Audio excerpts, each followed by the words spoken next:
नमस्कार, मैं Sanjay Tiwari. Perfect buying coaching हम लोग 1997 से रन कर रहे हैं। करीब 10 से 12 लोगों का स्टाफ है और हम लोग पिछले 27 साल में लगभग 6,500 बच्चे निकाल चुके हैं और डिफरेंट एग्जाम्स में लाइक बैंक, रेलवे, एसएससी और स्टेट गवर्नमेंट की कई एग्जाम्स होते हैं, जैसे पटवारी है, संविदा है, सब इंस्पेक्टर है।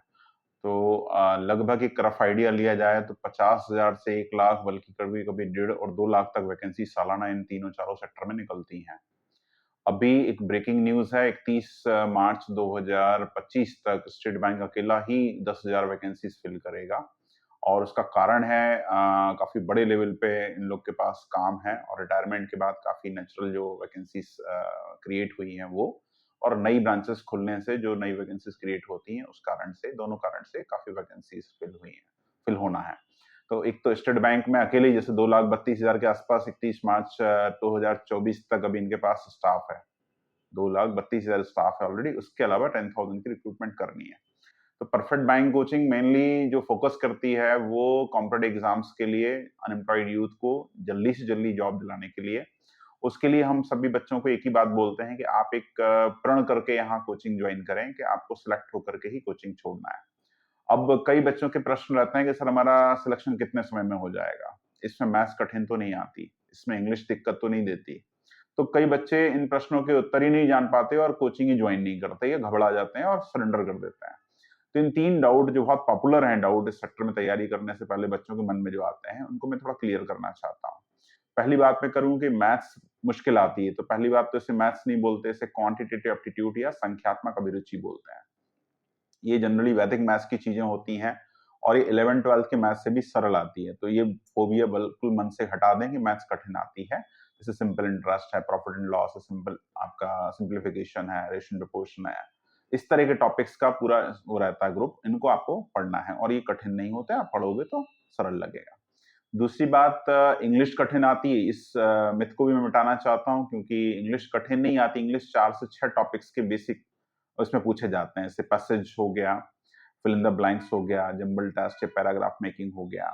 तो इन तरह के करीब 4-5 तरह के अलग-अलग टॉपिक्स हैं, इनको आपको इम्प्रूव करना कोई बड़ी बात नहीं है। जिनका इंग्लिश मीडियम है उनकी समझ लीजिए आधी मैथ इंग्लिश तो पहले से इम्प्रूव होती है, बच्ची ग्रामेटिकल पोर्शन पर दिक्कत आती है तो उन्हें इम्प्रूव करना है।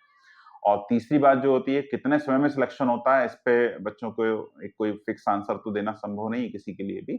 इस पे 3 बातों पर डिपेंड करता है। एक तो नंबर ऑफ वैकेंसीज कितनी आ रही हैं, उस बच्चे का लेवल क्या है जो पढ़ाई कर रहा है, और तीसरा जो बच्चे ओवरऑल बैठ रहे हैं उस एग्जाम में वो कितने बैठ रहे हैं और क्या लेवल के बैठ रहे हैं बच्चे। कभी कभी बहुत होशियार बैच आता है, कभी कभी थोड़ा सा एवरेज बैच आता है। तो इसको मैं अगर एक टाइम एंड वर्क का एक टॉपिक है मैथमेटिक्स में, उस पर अगर समझाऊं तो ज्यादा अच्छे से समझ में आएगा कि अगर आप 8 घंटे रोज पढ़ाई कर रहे हैं एवरेज, और महीने में 4 की जगह 5 संडे निकाल रहे हैं, 25 दिन ही पढ़ाई कर रहे हैं, और सिलेक्शन आपका हो रहा है सपोज 4 मंथ में, यही अगर आप 8 की जगह 4 घंटे रोज पढ़ेंगे, 25 दिन ही महीने में पढ़ेंगे, तो सिलेक्शन कितना समय में होगा, 4 की जगह 8 महीने में। और यही आप अगर 2 घंटे ही रोज पढ़ाई करेंगे, 25 दिन ही महीने में पढ़ेंगे, तो सिलेक्शन हो जाएगा 8 की जगह 16 महीने में। तो इस फार्मूले को बताने का क्या उद्देश्य है कि आपको जितने जल्दी सेलेक्ट होना है उतने ज्यादा पर डे आवर्स बढ़ा दीजिए पढ़ाई के, पढ़ाई पे मेन फोकस करिए, और आप 7-8 घंटे 7-8 घंटे एवरेज निकालिए, 10 घंटे तक भी ले जाएं तो अच्छी बात है। संडे एक दिन छुट्टी रखिए, कोई बात नहीं, लेकिन 6 दिन भी आप पढ़ाई कर रहे हैं एवरेज, तो आपका मुझे उम्मीद है अगर आप एवरेज स्टूडेंट हैं तो 8 से 12 महीने में आपका मुझे लगता है सिलेक्शन हो जाना चाहिए। बहुत इंटेलिजेंट है तो आप 4 महीने 6 महीने में भी सिलेक्शन ले सकते हैं। और डल कैटेगरी में अब आपको लगता है कि हम डल कैटेगरी में आते हैं, हम बहुत होशियार नहीं रहे हैं, तो आपको 1 से 2 साल, 2.5 साल भी सिलेक्शन में लग सकता है। बट इसको टाइम को काउंट ना करें, ना ज्यादा ध्यान दें, ना इसका डिप्रेशन या तनाव लें। क्योंकि आप जब 12 साल स्कूल में पढ़ लेते हैं तब उस समय आप 12 साल नहीं सोचते, KG1 KG2 को तो मैंने जोड़े ही नहीं, 3 या 4 साल का ग्रेजुएशन कर लेते हैं।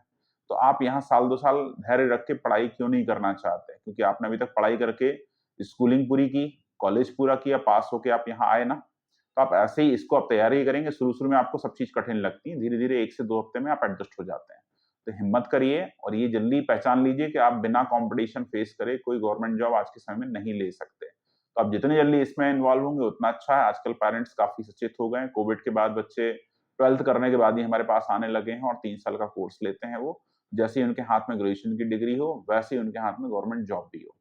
हम लोग 3 तरह से काम करते हैं, हमारा एक एनजीओ है परफेक्ट के नाम से, जिसमें हम लोग 3 टारगेट लेके चलते हैं। पहली प्रायोरिटी बच्चे की गवर्नमेंट जॉब दिलाना उसे, उसमें जितना हो सकता है हेल्प करना। दूसरी प्रायोरिटी है अगर गवर्नमेंट जॉब नहीं लग रही तो प्राइवेट अच्छी जॉब लगवाना उनकी। और तीसरी प्रायोरिटी अगर ये दोनों चीजें भी नहीं लग रही तो बच्चे को अपना कोई रोजगार दिलाने के लिए स्किल डेवलपमेंट की ट्रेनिंग कराना। तो परफेक्ट बैंक कोचिंग जो है 1997 से चल रही है। 27 साल में हमने एक चीज कॉमन देखी, जो बच्चा अच्छे से तैयारी करता है वो सेलेक्ट होकर के ही कोचिंग छोड़ता है। तो मैं आपसे यही उम्मीद करूंगा कि आप ऐसा ही सोच के आए, प्रण करके आए। और एक कमिटमेंट हमारे बच्चे से चाहते हैं कि जो बच्चा पहली सैलरी लेता है सिलेक्शन के बाद, हमारे यहाँ से सिलेक्ट होने के बाद, तो पहली सैलरी का हाफ जो है अपने माँ बाप भगवान के लिए रखें, पहले गुरु वो हैं। और दूसरी जो पार्ट है 50%, उसमें कोई गरीब नीडी बच्चों को लेकर के आए, उनकी फीस जमा करें और उनको पढ़ाने के लिए एडमिशन कराएं। Thank you so much.